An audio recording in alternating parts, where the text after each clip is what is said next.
Mike could only give you. White of the Eye starts now.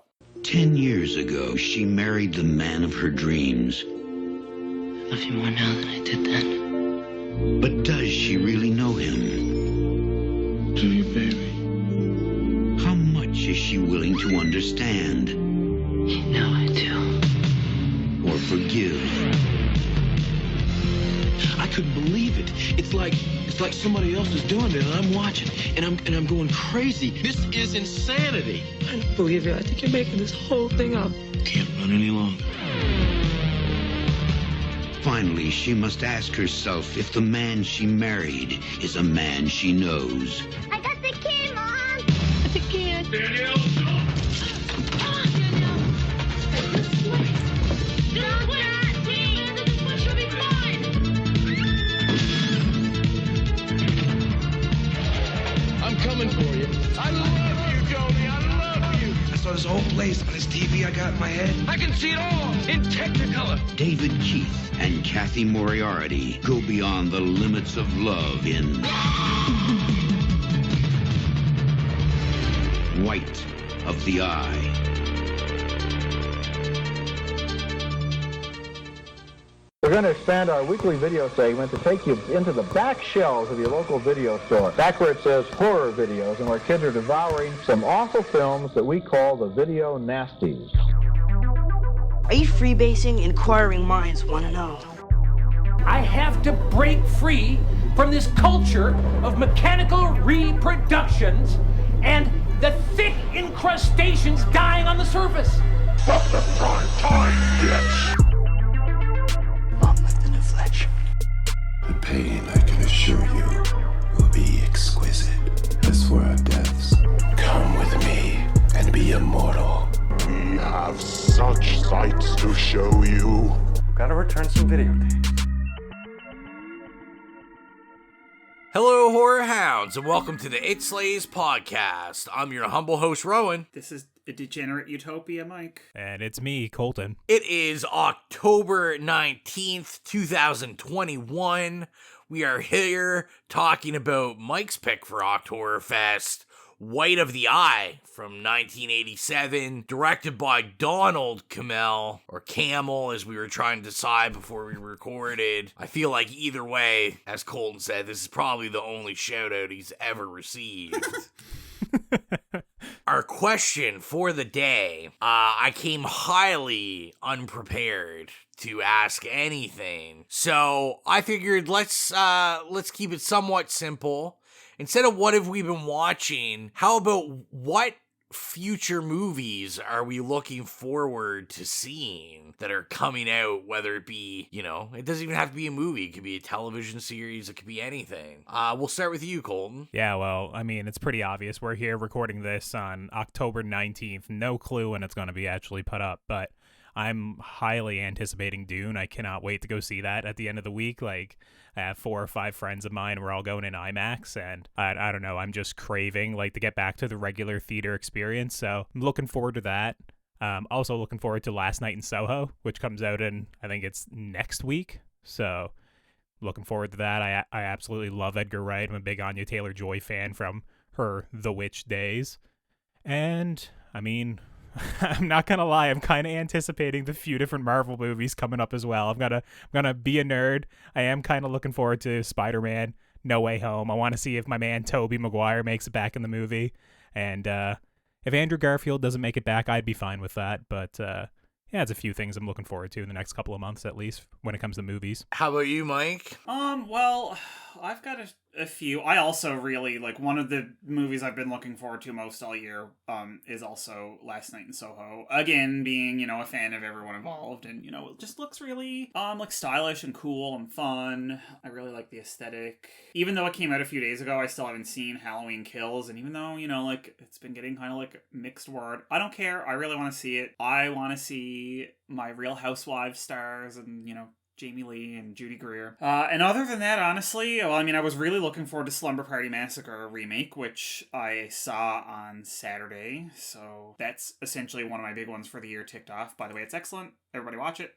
And other than that, it's really just like Scream in January that I'm looking forward Yeah, to. for sure. What about you? Yeah, I feel like, we're kind of on the same level. I definitely am excited for Scream. I'm interested to see, what. I feel like we don't know exactly more cast members from the original that are gonna come back. I feel like they have to, bring someone that's not in the trailer. Oh, absolutely. Listen, if Kirby doesn't come back from number 4, I'm just walking out.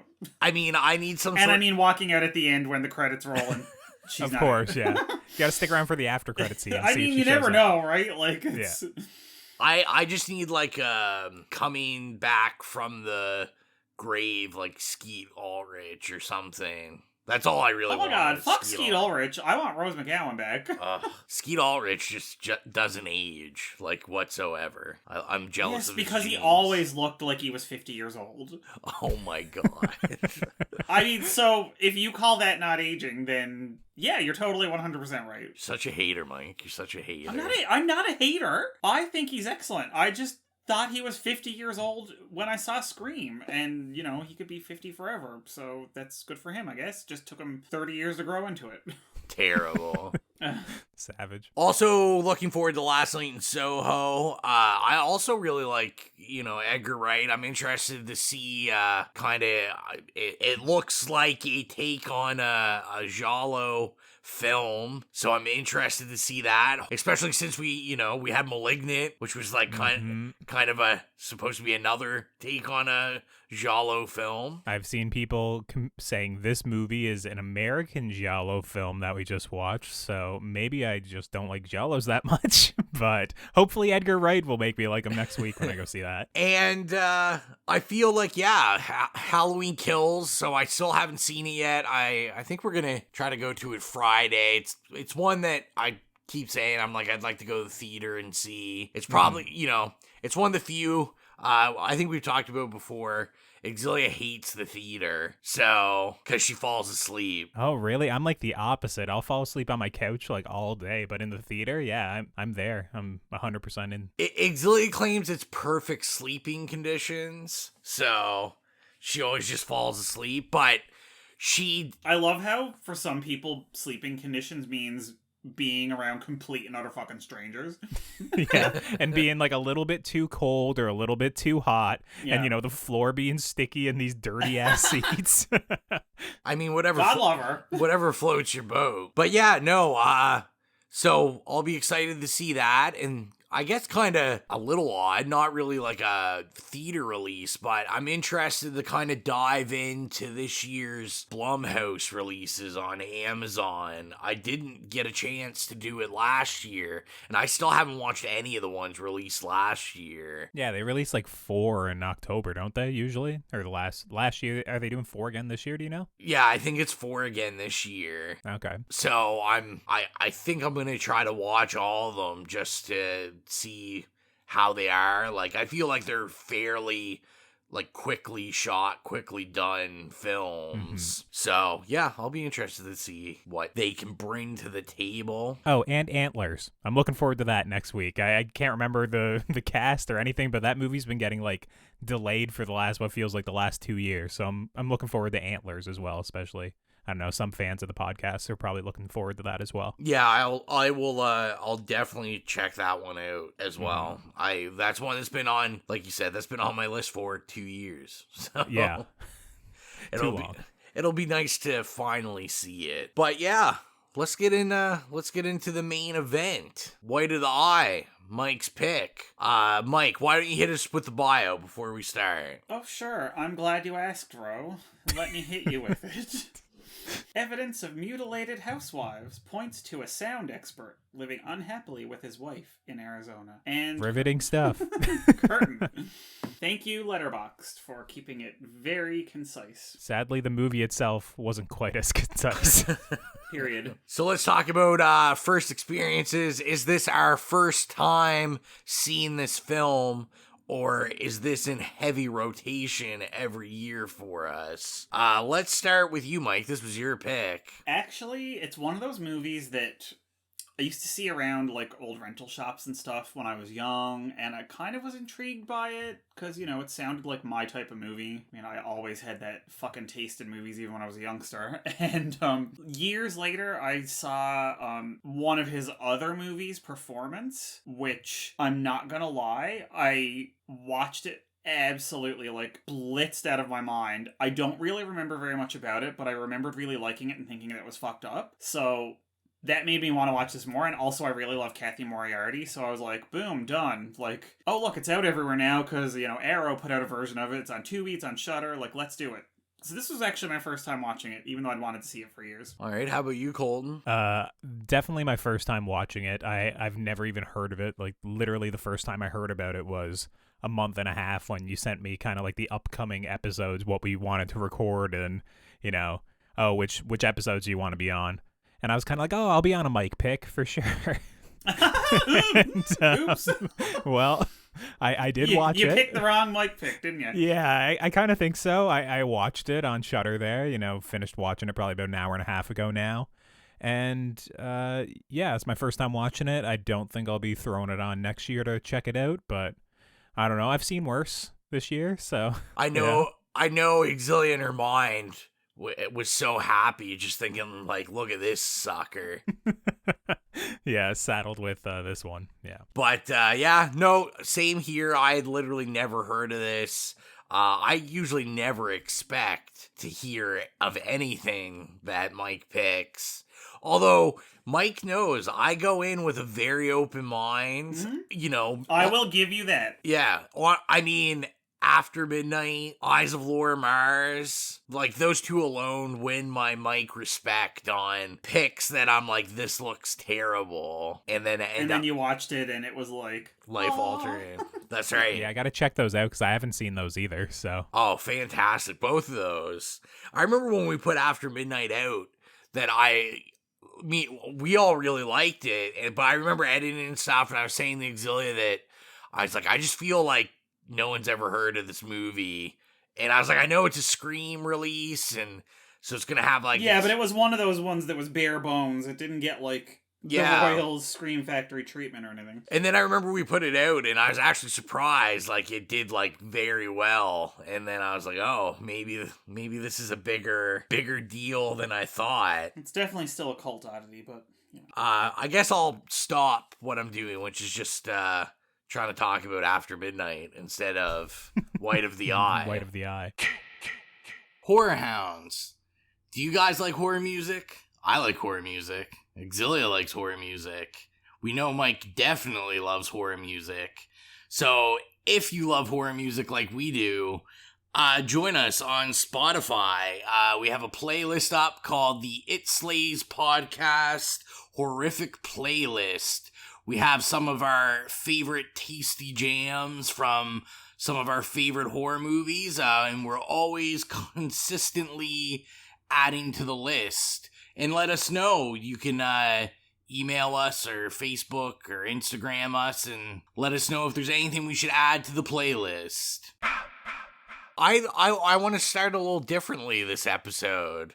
I think me and Colton need an explanation. I think every time we have an episode where there is a very thin line of, is it a horror movie? I know me and Mike have made Exilia explain her reasoning for films. Mike, what made you pick this as a horror movie? Okay, well, that's easy. First of all, I've never seen it before.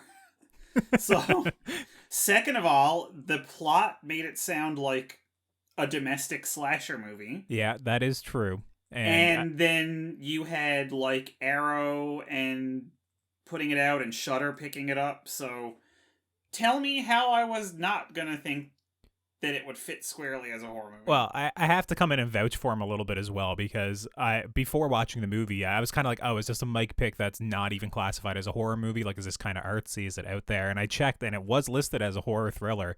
And I think on Wikipedia, I got IMDb in front of me right now, and it's horror thriller there. I kind of agree. It definitely doesn't feel like a horror movie very much when I'm watching it. But I can sight understand. unseen. Yeah, I can understand making that decision. Yeah. Yeah. I believe Colton's comment in our text thread was that it was a horny movie, not a horror movie. And I stand by that. And then you've got to say, who's horny? Everyone. I mean, when me and Auxilia saw that comment, we were like, we were kind of like the meme with Dave Franco with like the noose around his neck, where he says first time. First time? Yeah. Yeah. First time on a mic pick. Wow. I'm kind of disappointed, Mike. I was expecting your number one answer to be what it is every time I ask you that question, which is, I just like to fuck shit up. Well, I mean, that too, obviously.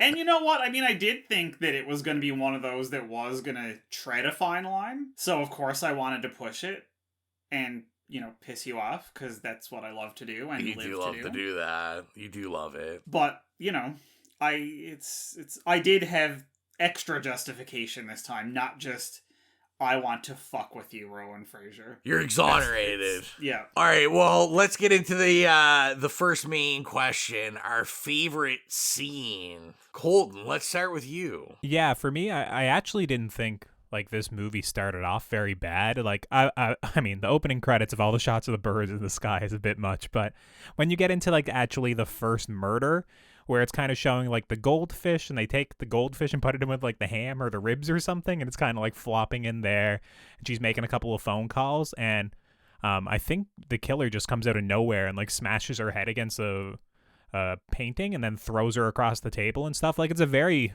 violent scene, and it was kind of surprising when I was watching it. I was like, okay, yeah, this is probably like a slasher movie, like 100% like what Mike was thinking getting into the movie. And it had a lot of good cuts in it. You know, it was paced well, that one scene. And I was kind of like, okay, like, let's see where this goes. And then, I don't know, the next hour of the movie is not really like that. So it's probably my favorite scene from what I don't know. It kind of, I was optimistic, I guess, at that point when I saw that scene. Yeah, I mean, I have to agree that was what I had written down as my favorite scene, because there wasn't a whole lot of them after that. But I don't normally like doing this, because, you know, I think it's a little bit psychotic, but like my favorite scenes in it, and there was that, and essentially there was only like the two kill scenes, but they were both really well done. Mm-hmm. And really kind of like cool looking and like shot really well and stuff. So that one and like the drowning scene were like the two that stood out. But that first one especially, again, because you don't really expect it to get that like violent right out of the gate. Mm-hmm. And yeah, the goldfish was just kind of disturbing to me. I was like, well, I wonder if that goldfish died on set. Like, he had a rough day.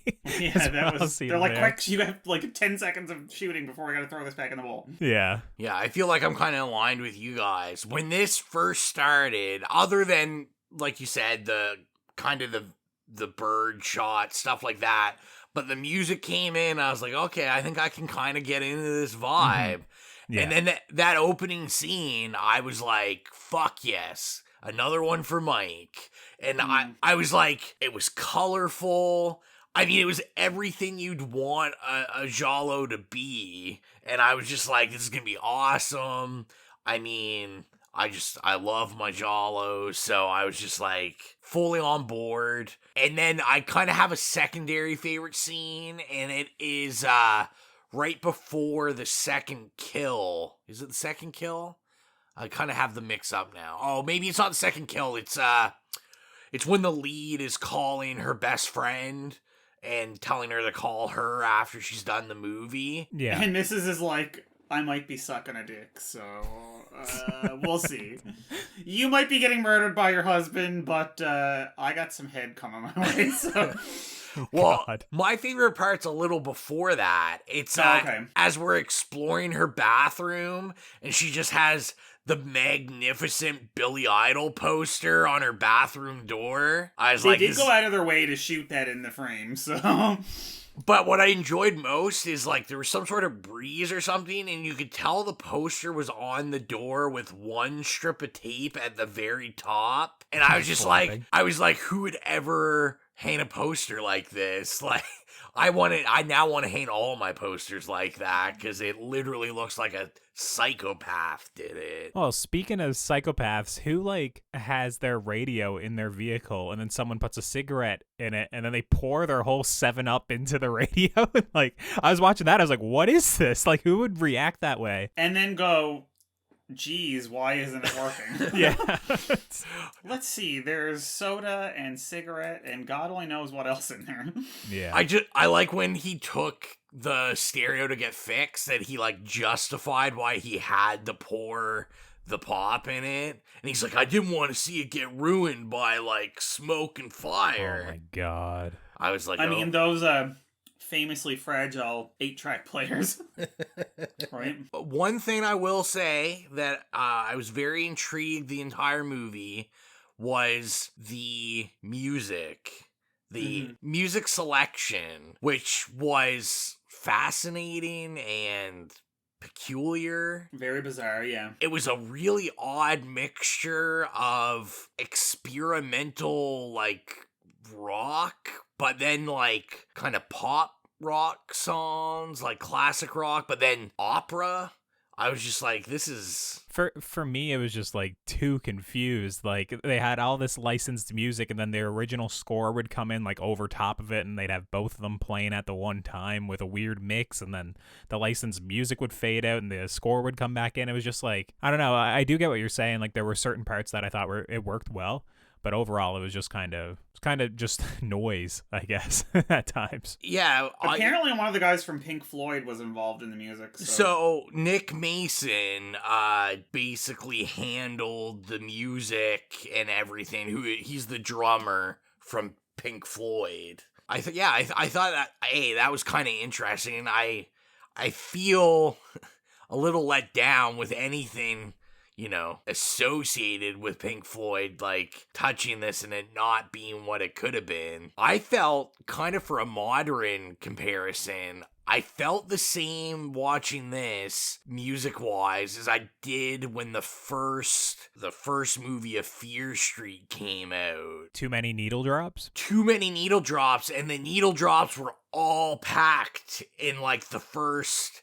half hour, like gotcha. First hour, and then basically there's no licensed mainstream music afterwards, so it's like kind of odd, because at first I was like, oh, this is what it's gonna be. It's just gonna be like all these like songs that everyone knows and they've licensed, but I mean, and that's fine. This is what the soundtrack's gonna be, but then there's just like an abrupt change. Yeah, it would even make sense, like, because the main character, Paul, like, he, like, basically repairs stereos. He, like, sets them up in people's houses and stuff. So it makes sense if he almost had, like, a mixtape that he really liked or whatever, and, like, that could have been, like, the soundtrack throughout the movie. But it's like, one of my notes was that they always have like their records out and they're always like putting on music and stuff. So like it is very much like part of the plot that music is playing. It's not just like extraneous. Yeah, it was just like I don't really remember like his fingerprint being on the movie. Like the music so much, I guess. Like the guy who plays the music in the car is like Mike or whatever the guy's name. I think it's Mike. In the 8-track, the guy who pours a 7-Up in the stereo. Like, so it would have been interesting if the killer's music was kind of throughout the whole movie, but it just seems to be, I don't know, whatever they're feeling, I guess. Yeah, and I just feel like there's a real missed opportunity. So, like, our killer, Paul, I thought, like, it was a really interesting premise. Like, I've never seen anything like this music guy that, you know, has a really weird... Oh my God. Weird thing that we show off at the beginning where he can, like basically tone his voice in perfect harmony and then tell you everywhere that you need a speaker in your room. Yeah. That'd be great for the podcast setup, figuring out where to put in the foam pads. Yeah. It's definitely the most unique superpower-esque thing I've ever seen in my life. That, I don't know, it's like in the first, shown once or twice in the beginning of the movie and then shown again at the end, which I was like, did they only put this in here so he can stick his head down this like rusty hallway and do it and try and seem menacing? Like, I don't know. Yeah. It was goofy though, like it wasn't scary at all. Yeah. So quirky. Well, and I just feel like it was really like a missed opportunity, because I feel like something could have been, I mean, I'm not a screenwriter or anything, but like it was definitely unique enough. I was like, maybe if we're going with this weird tonal motif thing, like maybe this will turn, he does it every time he's like killing someone. Yeah. Yeah, exactly. Well, that's the thing. It's like usually when you have such a weird, quirky thing like that, there's a payoff. There's like some reason in the plot for it to be kind of like consistently done. In this movie, it's just like, I think it's the one thing that like sets him apart from the other sound engineers in the area or something, because one of the guys early in the movie said like, he mentions like, oh, I've heard about your talent or whatever, right? Yeah, people want you like all over different states. And also, he says early in the movie that he can't do it with his eyes open when like his wife is there. And I was kind of like, okay, so he's going to do this like at some point in the movie, and it's going to be really menacing, like when he's doing it with his eyes wide open, like bugging out, look like a crazed person. And I mean, maybe he does do that right at the end of the movie. I'm not sure if his eyes are open or not, but it's certainly not in like a menacing way. That kind of sets up, like there's no payoff for a lot of things in this movie. No, yeah, is it even set up? Can you even call it that? Well, it was mentioned. I thought it was set up. When you mention such a weird, quirky detail in the first 15 minutes, right? You expect that to be paid off at some point, but it's just not. It's like thrown aside. There's also like details about his daughter being a troublemaker and like getting into trouble that I was like, okay, are we commenting on kind of like he has issues, so he passed them on to his children? Like, are we going to be commenting on that? But that's all thrown aside. And I think we need to comment on how the cop washes his hands in the toilet, the detective. That's a key scene. I was wondering if that was going to be paid off. I saw him shake a man's hand a scene later, and that's all I could think about. Wow, yeah. The payoff is watching that happen. So bizarre. In a murder scene too.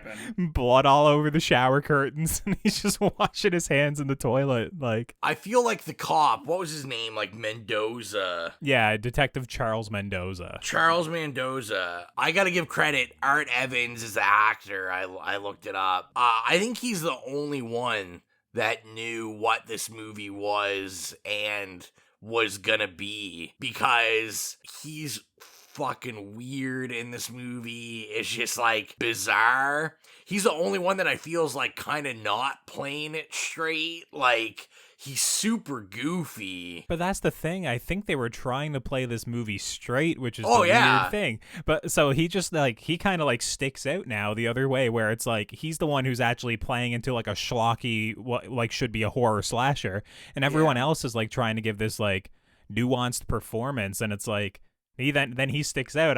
I'm just like so thrown off by washing his hands in the toilet that I can't even take anything else he's doing seriously. And also his last scene with her in the diner or whatever, it's kind of creepy. I was wondering like if he was coming on to her or something at the end of the movie where they're talking about love. I was like, bitches, are you dating? Or that's kind of what I was wondering. It seemed like they were on a date or something, but I don't think that's the implication. She was just like completely did not seem to give a fuck. I was like, okay, is she just like looking for a ride out of town or? Yeah, it's bizarre. I mean, I didn't even know half the time what was going on. I feel the way it was like cut and edited and just scripted, like this was definitely felt like a fever dream or something. Like, I found a lot of the scenes were like really disjointed. Well, I think that was the point. Well, and that's, I have to say, yeah. Yeah, and that's kind of how I feel too, where it's like, I don't know, the middle of the movie like kind of put me in like a fugue state, and I don't know if it was because I was so bored or if it was actually like through the filmmaking, because I don't know, when you watch something like Mulholland Drive, like it does have this whole like dreamy feel to it and a quality that in that movie is definitely like that is the intention. Oh, yeah, and it pays off, too. Yeah, in this movie, I'm not sure if that's the intention or not, but it took until like the second or third time they flash back for me to fully realize that there was, that this was a weird flashback narrative where we're getting, dueling narratives going at the same time, and I was At like, the same time, yeah. Yeah, I was like, oh, his hair is longer. Okay, now I know it's a flashback. It was, I don't know, it was quite jarring, and that was like, the movie didn't make a lot of sense to me either, Rowan. Like, and I'm usually pretty decent, I would say, with following, the thread. But like, as I was watching it, I was just like, this feels just like a bunch of scenes, and there's not really like a narrative thread going through it. It's not like cohesive. Yeah, I was definitely lost at times. I feel like they were like trading on his like previous work as like an experimental arty type of director, honestly. I think now that you talk about that, I could see that maybe there was some sort of competing ideas going on or something where they were looking for something a little more mainstream, which would make sense with like the music and that kind of stuff. I mean, I feel like if you're using like, this would have been this was 87, so I'll say, current rock hits and a little older of the time, that you're probably going for a somewhat mainstream audience. And then, there must have been some sort of disconnect there with like, artsy director that was like... Yeah. Oh yeah. I was just going to say, like, with the way it's pitched in terms of like, suburban housewives are getting murdered in their own homes. It is very much like people would be interested in seeing that. I mean, there's always a fascination with serial killers, especially among like that demographic, specifically like suburban housewives, middle-aged women, that sort of thing. So it makes sense that it should be more commercial, but then I kind of wind up being like Mike. It's like, well, then we have this long-ass opening sequence with birds flying around in the sky, and we're constantly cross-fading, and I don't know, the camera pans up to the sun, and you get all the colors inverted and stuff. Like, when we look at the sun, and I understand that, but it's like, for a normal audience, when you're watching that, it's just like, oh, did they fuck up the camera here? Like, what's on the go here? There's multiple shots in this movie, too, that are very artsy, just like these close zooms on the eyes. And it's almost like it doesn't even really work, because I understand the name of the movie is The White of the Eye. He wants to use these shots to kind of convey terror or whatever. And it's just like, I don't know, they're like out of focus. They're not looking in the right way. Like, they just don't work at all. So, yeah, there is a conflicting ideology here between trying to be mainstream and trying to be artistic, I think. Well, it's funny because I kept writing Desert Argento because it was just like a sun-baked, like, wannabe Argento movie. I was hoping it would be like that, Yeah. Obviously, so did Euro. But, and it's funny because, like, in a lot of Argento's films, they hilariously use, close-ups of eyes and stuff, but it's very important to the like theme of the movie, and it kind of fits with some of the things that are happening in the narrative. Yeah, like you have this focus on like an eye as like a vehicle, but like in this I was like, okay, I'm really looking forward to like connecting the kind of like theoretical dots here, and I just couldn't. You know what I mean? Like a Canon Argento, like it seems like to actually create an organic whole, whereas in this it didn't. Yeah, I think the people that are talking about this movie being like incredibly complex are like, don't get me wrong, it dabbles in a bunch of different themes, but I think they're kind of reading about these themes and then projecting it onto the movie. I don't think the movie's doing a good job of actually giving us this information. Yeah, exactly. We also had this weird underlying theme about like being an Apache and all this like culture. Oh my God, yeah. Which had like nothing, at first I was like, oh, okay. I was like, we must be getting introduced to this thread, because then I was thinking, like, Giallo, it's very common for Giallos to mix, that slasher with, like, some sort of, like, supernatural... mysticism or whatever. Mysticisms. Yeah. So, like, the crows at the beginning and stuff, so I'm like, all right, something's gonna be cool. Maybe I was just harking back to my, The Weekend by Christopher Pike, but I was like, maybe this, like... we're gonna have someone that, like, sees through the crow's eyes and the crow sees everything, or, like, something like this. But there's literally no...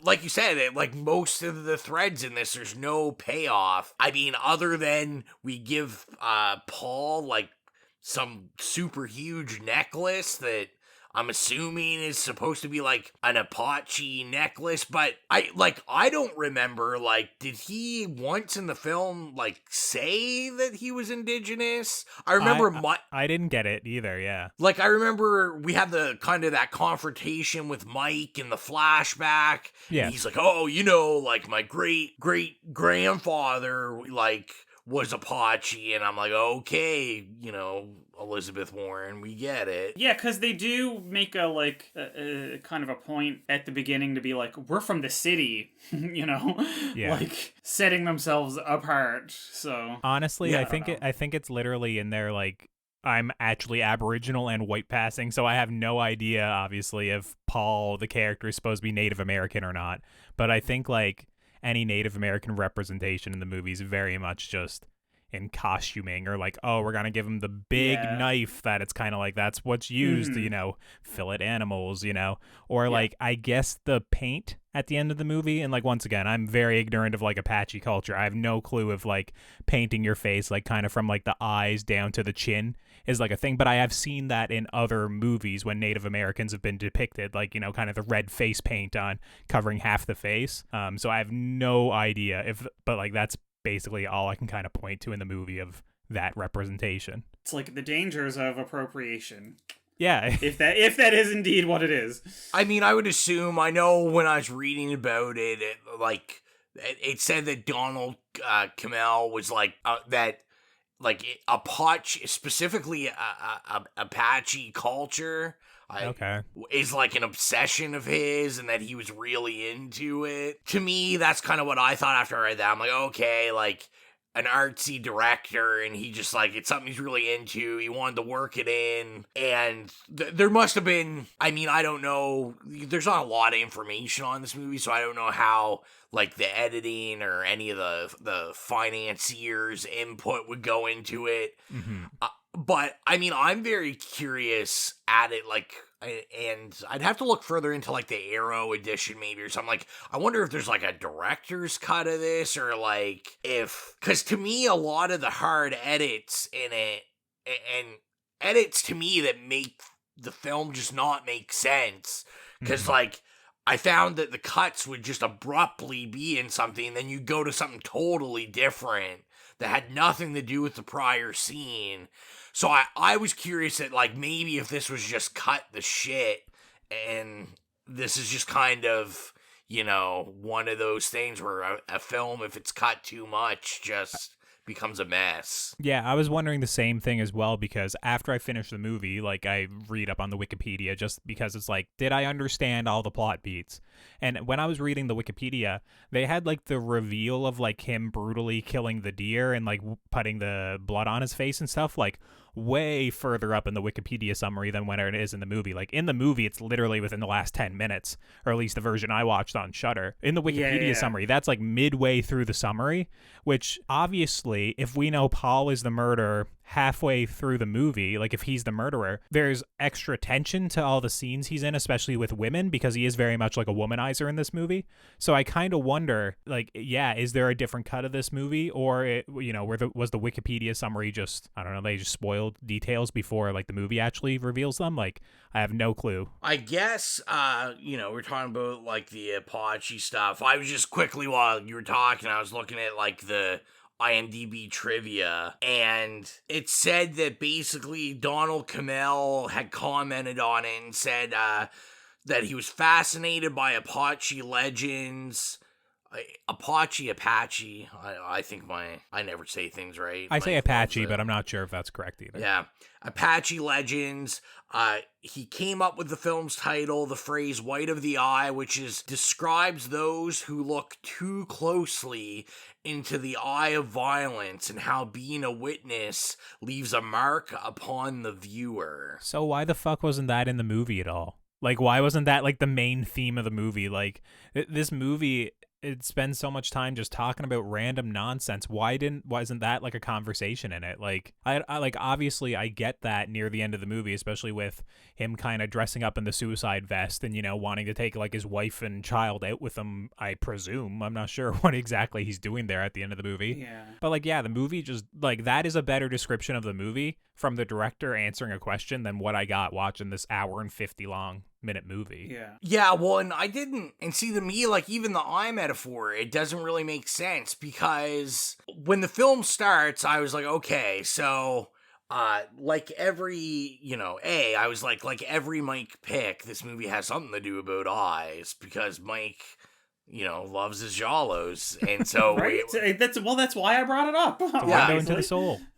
And then I'm like, all right, this is kind of like, you know, I was like, this is kind of my vibe. Like, we got the killer's eyes up close. I'm feeling this, especially because, you know, I'm very hesitant coming into it as like an American version of a giallo, and I know that they usually fall flat. But if I'm correct, like, a lot of the other times we see eyes, like, they're other people's eyes. It's not like we're only seeing the killer's eyes or only seeing the victim's eyes. Yeah. No, it's all over the place. It's everybody's. It just seems like a stylistic choice. And like I said, even a lot of times they're not even shot or framed well. It's not like in a giallo where you do like a rack zoom on someone's face as they're like absolutely terrified and the music's all swelling and it's all coming together at the moment. It's just all over the place. Yeah, and I was going to say another thing I had read that maybe would kind of fight for a case that there's probably more there that wasn't seen, is I saw that this movie originally got an X rating. Mm-hmm.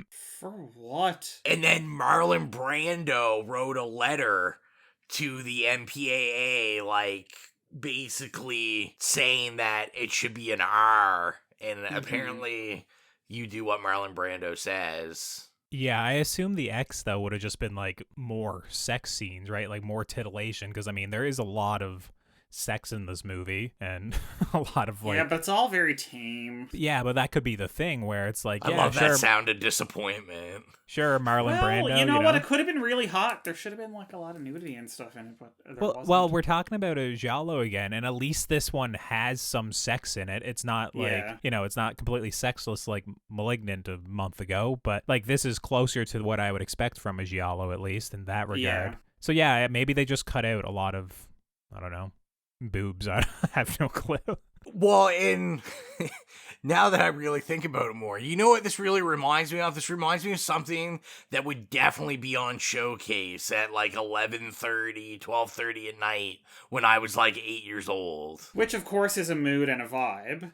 Oh, yeah. This is, like I said, this movie, everything that this movie brings, even though it doesn't work, should be a Mike vibe. Like, it's definitely... Exactly. That's what I'm saying. Like, I was very surprised. That's all I'm saying.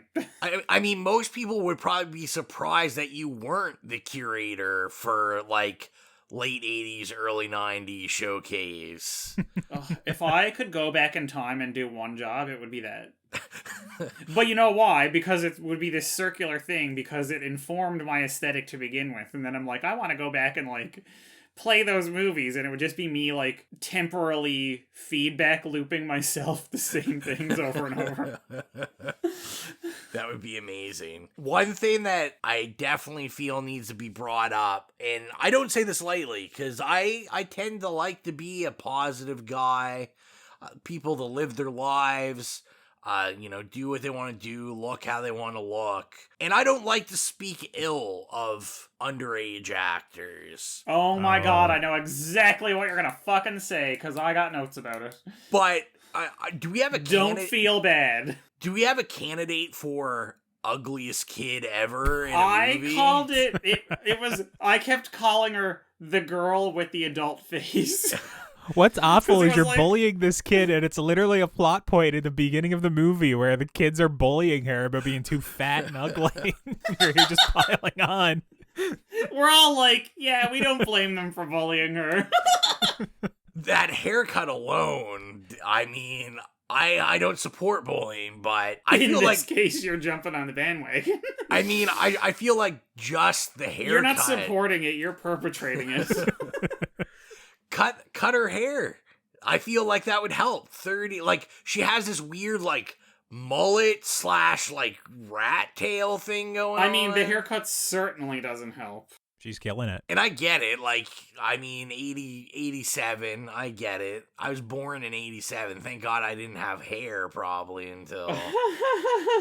I can't give the ugliest kid award to this girl because I think Charlie in Hereditary probably actually has like the ugliest face in a horror movie. But I mean, she was chosen and casted for that reason, and I love the performance. But I'm just saying, like, she's, you know, that's pretty rough looking in Hereditary. Yeah, no, you're right. The outfit choices for her were very interesting. She had like one where she had like that chunky like necklace that looked like it was made of like pink paper clips. Yeah. And all I know, a lot of choices. A lot of choices. I do know I wanted Exilia to stay clear of seeing any of this because I'm like, Exilia would probably try to wear these outfits this kid's wearing, and I don't know. 100%. It's her like slapdash, careful, homemade crafts. No, I would literally, if she was here right now, I'm gonna text this to her. I would say it to her face. It's like homemade meets like thrift store chic aesthetic. Meets ugly kid aesthetic. Listen. Yikes. I did that. That did not come out of my mouth. That part was all her husband, so. Now, this is where we get to really make fun of Rowan. So these guys were smart enough when we watched this movie to watch it on Shudder, which I'm pretty sure I also knew it was on Shudder, but then I said it last recording. I was like, okay, it's on Shudder. Perfect. So I totally forgot. And then watched it on Tubi, and we love Tubi. I love Tubi. Mm-hmm. But of course, with Tubi, you have to watch commercials. Like lots of them. And they're really annoying and loud. Every once in a while. And so that made this viewing experience like an extra like 20 minutes, maybe. Man. Which I feel like just, didn't help whatsoever. But I will say, another thing I was very hesitant when I was looking up the movie before I watched it, and which I rightfully so was this movie is fucking long. This movie's 2 hours without commercials. It's like just under 2 hours. Yeah, I think it's 1:50, I think. Yeah. And like, there is no reason this movie should be it shouldn't be any longer than like 1 hour 20 minutes. Other than if they were trying to make it a serious movie, like a cop procedural like, or a drama, trying to appeal to the 2-hour crowd. And the arty, Yes. I feel like, and it's just the kill per time ratio, like we got 2 kills. I mean, I'm not gonna we doubled the body count in the last 30 seconds of the movie. Yeah, and but I mean, for actual like slasher-esque right kills, after you got a flashback of like a kiss and potential fucking homoerotic tension, and then all of a sudden they blow up. I was wondering what the movie was doing with that too. I was wondering, like, once again, because God, I don't want to really get into this movie and the complexities of it, but he does go on this whole tirade about hating women and feeling like he's putting them out of their misery and stuff, and then he does just weird, like, he just kisses his friend after hunting the deer. So I was wondering, like, if he was like a repressed gay man who really hated women for some reason. But also he said something, I can't remember, I should have written it down, but I was just he makes a comment about like his friend liking both, like men and women or something. Yeah, but when it cuts back to like the kind of current state, yeah. So I have no clue if any of that factors into the movie, but it is just a weird detail that I was wondering if it was like, oh, is this like a sleepaway camp ending where, I don't know, the killer's gay, so that's why he murdered everybody? Like, I don't know. Donald Cammell must have known that I was gonna watch this movie, review this movie, and I was gonna dub this movie to have lots of homoeroticy. Homoeroticy, your favorite. I know. It's really a podcast in its own right. I mean, the term is yours. Copyrighted. So, yeah. Although I swear I've heard it, but I'm sure I didn't. I just took 2 words. Yeah, you heard it and you bouncing around your head for years. That's right. Yeah. I want to talk about the ending for a little bit. All right. So, most anticlimactic ending of all time, like... Somehow a giant explosion is anticlimactic, but you're right. You're totally right. But this is like the oxymoron of it is like, which I thought maybe was like kind of deliberate, because I was like, you got all these explosives and all these guns. Mike has this fucking, like, for some reason I thought we were in a jungle hunting predators now. There's I a predator thought moment. Of Predator, yeah, for sure. Like, we just have like a gun bigger than any man. Yeah. Which 100%, there's no way that's a real gun, because it like looks like a machine gun, but then they just like had a weird front attachment that made no sense. With the caliber of bullets in that, like when Paul gets shot like 5 or 6 times in the legs, that would have just blew his legs clean off. Like that would have been, it would have been a very different ending. Literally, how do you still have appendages? Yeah. Like, tell me.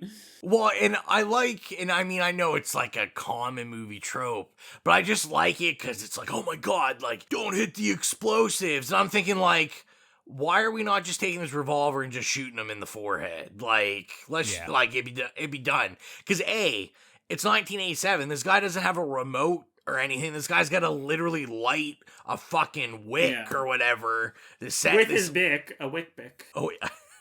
And then secondly, I was thinking, like, he lights it. They know he's lit it. I'm like, why wouldn't you just, like, jump on him and then, like, he'd probably just land on the wick and it would just, like, go out. It seems to me it was pretty easy to not die. But then you wouldn't have the explosion and it would be an even more boring ending. Like, also, how did Mike, did I miss a plot point? Like, how did he know they were going to the quarry at this specific time with this tunnel and all that stuff? Like, he literally, like, grabs her leg or something at one point, isn't it? Like, shit starts falling down. I was so confused. You're supposed to be confused, because I don't think there was a time. She went and visited him that once, which I still have no real fucking idea why. We're talking about, like, at the mechanic, like, right, where he's a mechanic and he's singing a song. Yeah, that's all I remember as well. So I was like, did they concoct this whole plan here? Like, what is this? And, like, when he's at the mechanics, I was really confused, because I'm like, is he now, like, cognitively challenged or something? Like, he was really weird, and like I was like, I'm like, am I in Slame Blade or something? Like, what's going on with Mike here? They mentioned that he's like recently out of jail, I think. Yeah. So I think it's supposed to be like, I don't know, he did something, because clearly they're trying to set him up as the killer, right, for the movie. So they're just giving this dude like no screen time and just saying a bunch of shit about him, and then I don't know, he has to be a hero at the end of the movie. I don't know. But like at the end, my thing is like, okay, so we have the giant explosion, which we get like that aerial view of like basically this whole canyon just fucking going off, which there's no way she escapes that in that amount of time. She dove in the water, Rowan. The fire can't get you under there. Yeah, she dove in what looked to be the like 3-foot beginning of the water. Puddle, but anyway. yeah. A puddle, yeah. She's like, this is invincible. And the aerial shot just shows like this, it's like all this fucking rubble just like going into the water. I'm like, there's probably huge pieces of fucking cliff just piled on top of her. Yeah, just the whole ending, I was just like, ugh. Like, then the sloppy, like you said, when she meets up with Mendoza, and it's just like 1 minute explanation of like, oh, I didn't know, like, oh, what could have been. Well, it ends on like this idea that you can love someone and not know like what they've been doing, obviously. So it's kind of like this idea of like, oh, I've loved them for the past 10 years, and how could he have been doing this in the last 10 years? Which is like, once again, yeah, that's a fine theme for your movie. It's not explored in the rest of the movie. It's just like, it's a line. I go like, okay, yeah, I can understand that rationale. But it's like, usually if you have something like that in literally your final scene, that should be like, oh yeah, we were hit over the head throughout the movie, this idea multiple times, so it all comes together in the end. And it's just, it doesn't here. Well, and I mean, another theme that Donald Cammell did say this movie was about was an artistic study of man's need to destroy. I mean, I would be more apt to agree with that if there was actually more destruction in the movie. You know what I mean? I guess it's the idea of like trying to... It's mostly like referenced off screen. Trying to destroy his marriage through adultery. I don't know. Like, killing a couple of people. I have no clue. That's what I'm saying. Like, a couple of the monologues in this movie, it's just, it has ideas. There's bits and pieces, they just don't fit together. No. And that's why I'm saying, like, a lot of people talking about how, like, thematically rich and complex this movie is. They are getting these monologues, getting the kernel of an idea, and then they're just spending way more time deliberating on it and thinking about it and bringing all these different points. Like, the movie itself is not doing that. It is throwing things out there and not paying anything off. That's the entire movie. Yeah, I think it's like banking on people expounding on it. It's like, then we don't have to. Also, that tub reveal was weird. I know we were talking about themes, but I'm saying, like, when she's throwing up in the toilet, and she, like, picks a little, like, rope or floss or twine or whatever it is, and just starts peeling it back and, like, takes off a plate. Or, like, I don't know what it is up at top that she pries I did off. like that cute little plate with the nice, like, bar of Neutrogena on it, but, like... Yeah, but why would that be, like, affixed? Okay, I guess he's hiding a secret compartment, but it's really dumb. Like, as a wife, like, would have you ever tried to move this weird-ass bar of soap with the plate? Like... You know, it's just a strange detail. Also, I was very confused when that was revealed. I was kind of like, the scale was off where I didn't know if it was human body parts or if it was just literally like a dude hanging rabbits or some shit. Like, I had no clue what the reveal was actually supposed to be. Me too. It did definitely, like, kind of fuck with my perception for a couple of minutes. Yeah, I was just like, okay. I was like, I was thinking, is that an animal? Because, you know, they're like, oh, he's a hunter. Or yeah. 100%. Is it legitimately, like a human being? Yeah, it was bizarre, but like I said, I mean, you were half asleep at that point, so I was at that point. I was just like, Jesus Christ. So I feel like we can ask the final question of, is it unsettling? It's unsettling that I spent an hour and 50 minutes watching it. I wish I spent 85 minutes watching it. Either that, or I wish I kind of did like the bad podcast thing and watched the first 15 minutes and the last 15 minutes. And I probably would have came away with that was a yay, that was good if I just watched that much. But yeah.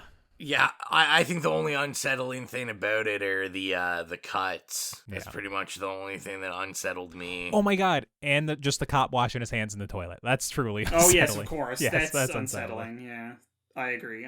And the goldfish. The poor goldfish. Was also unsettling. And the dog. There was more. Oh yeah, the dog shot. There was more like animal violence in this, or even suggested, or us projecting, which is truly the most irksome part. Hyping him up as this great hunter the entire movie, and he shoots like, I don't know, half a dozen shots at his daughter running away and can't get her, and, it's like, and then gets the dog one shot. Child, no problem. Yeah. Now I kind of got that. I kind of assumed he didn't want to kill the daughter because he seemed that was the only. Then why take the shots? He's shooting at her though. So, yeah. You know. Maybe to scare her, maybe to get her to run away or something. I don't know. Although I guess realistically, I think she was pretty scared as it was. I really don't think she needed any help. Yeah, that doesn't hold up, because now I think about it, he was planning on just blowing them all up. Yeah, and he wanted her to, like, so. not pay attention to him and go make a sandwich or some shit, so. Yeah. I do feel like, before we get in the rating, we do have to talk about, which we didn't say that makes it even worse, is that not only, the cop's not just, like, washing his hands in, like, water in a toilet, but it's, like, cleaning chemical toilet, because it's, like, blue. Oh, I never even noticed that detail. You're watching more closely than I am. Yeah, like the. Oh, so it's like 2,000 flushes or whatever. Yeah, so it's like that guy's actually using like stuff that I'm sure is not supposed to touch your skin. Wow. No, but I feel like it's not that bad because it would be like splashing up on your bum and stuff. I'm looking at the cover or the poster on IMDb now, and it just has this blue blood splashed all over the front, and I'm just thinking, yeah, that's just the blue water of the toilet. Yeah, it's just the toilet water. It's like, we know what's truly the most horrific scene. Just when you thought it was safe to go back in the bathroom.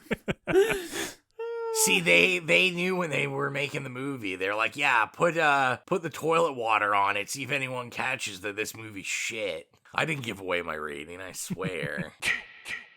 Just a reminder to follow us on all of our social media at It Slays Podcast. We're on Twitter, Facebook, Instagram, soon to be on Tumblr. Of course, we're on Spotify and iTunes. And if you're adding us on iTunes, don't forget to leave us an iTunes review. It doesn't even need to be 5-star. We appreciate 5-star. But the most important part is we want to hear from you. So write us a text review in the iTunes app, and we will make sure to give you a shout out on the podcast.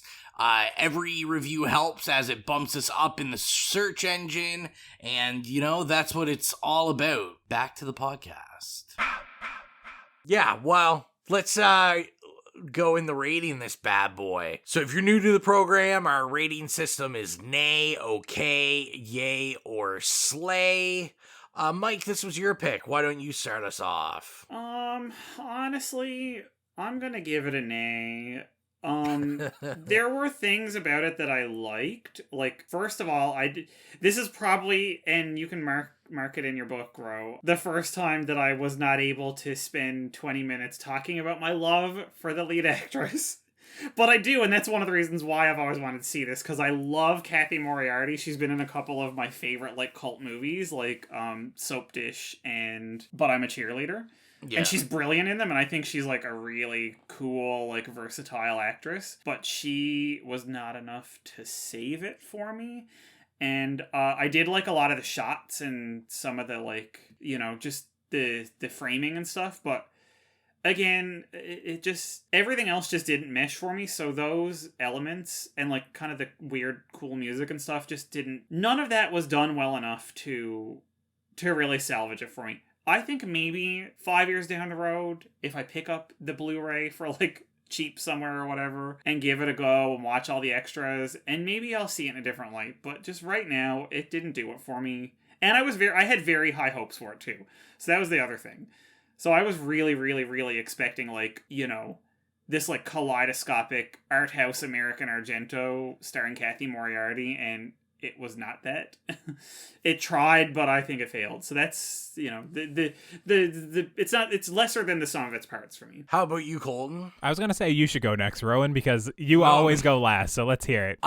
So it was really hard deliberating what I was going to give this. And then after that 10 seconds of turmoil, I knew immediately I was going to give this a nay. And like I said, it's not that I wasn't open-minded about it. Just like Mike, I was like, this, I've never heard of it. I like the idea, an American Giallo, sure, this could be fun. There could be some threads.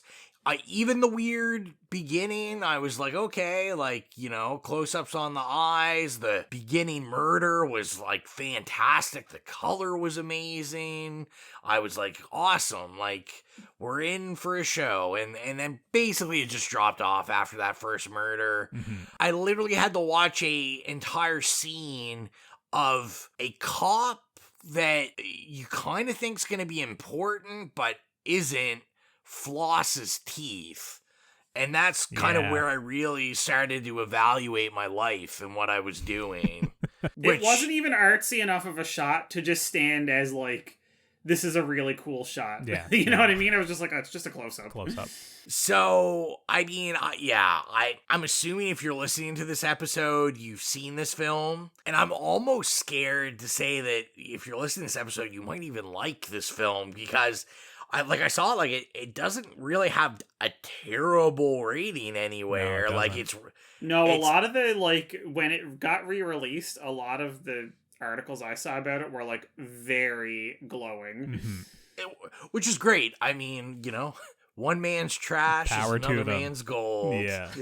But it just wasn't for me. Yeah, it's gonna be a strong nay. I don't think this is even worth. If you're listening to this and you haven't seen it, I would skip it. Yeah, for me, I actually came into this and I was kind of gonna give it a really, really, really soft okay. Really, really, I didn't want to say nay because in my mind, nay is bad, offensively bad.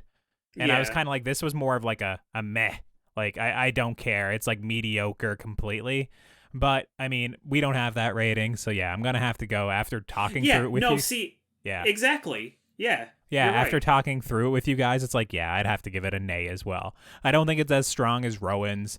I do like, obviously, the initial kill and actually the last, 10, 15 minutes, even though it's really stupid and goofy, at least it was fun. I wasn't bored. Yeah. Oh, it was fun, yeah. Yeah, so overall, the movie's just very dull. And like I already said at one point in this movie, in this podcast, it's just, it doesn't really work structurally at telling a coherent and cohesive story. I just really feel like it's a bunch of scenes thrown together, and I was so confused and not invested. There's literally an hour in the middle of this movie that I was like, I don't even know what's going on, and I don't know if I care to even look into it, really. So, yeah, it's a nay from me as well. All right, so 3 nays all around. Exilia definitely was sleeping most of this movie. So I will give her a nay rating as well, just because I know she would say fuck this movie. If you're trying to sleep, maybe a sleigh from Exilia. Oh, there you go, yeah. After that first kill, then you're gone. So we will get into the budget game. So the budget game is where I know how much the movie cost to make and made, and Colton and Mike will battle to the death to figure out the answer. And the winner this evening, as a ugly kid in a movie once said, will win a vest made of hot dogs.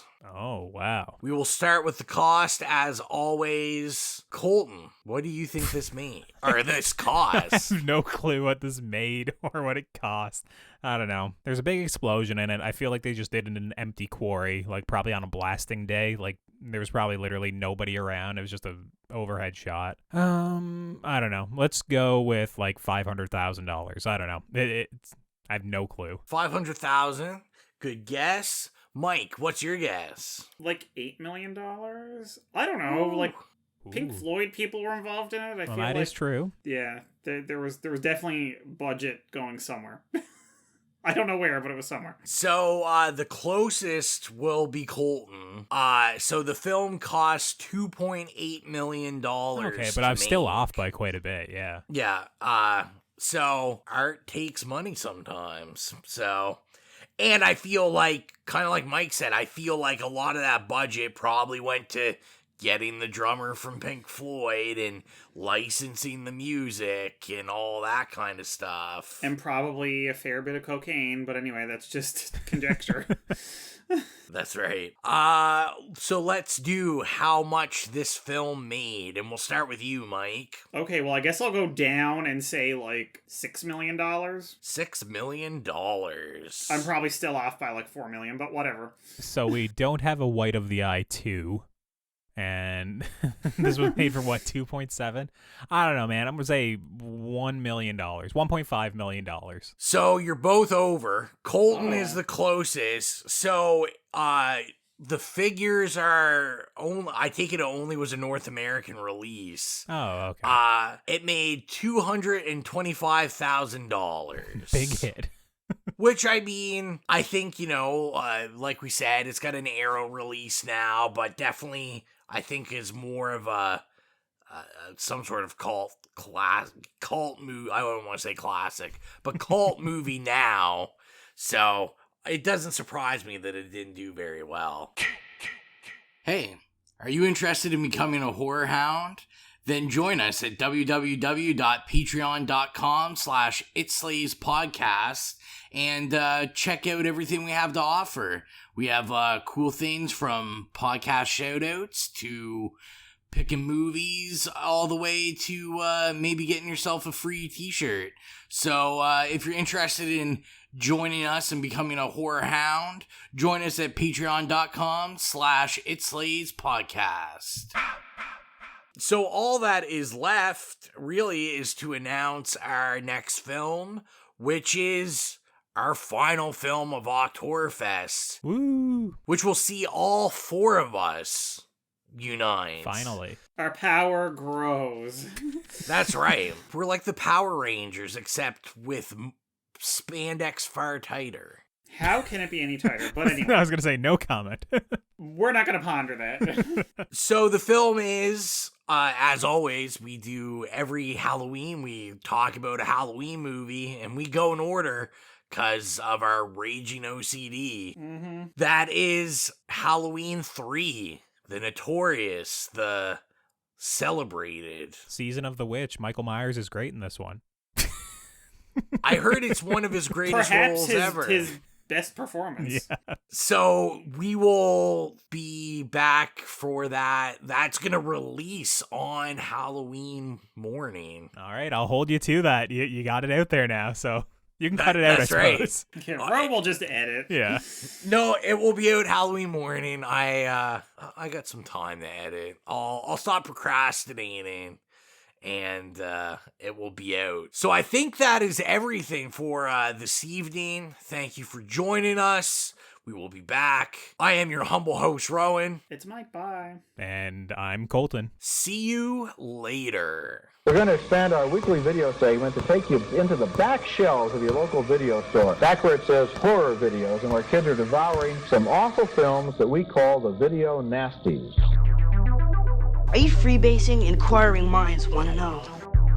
I have to break free from this culture of mechanical reproductions and the thick incrustations dying on the surface.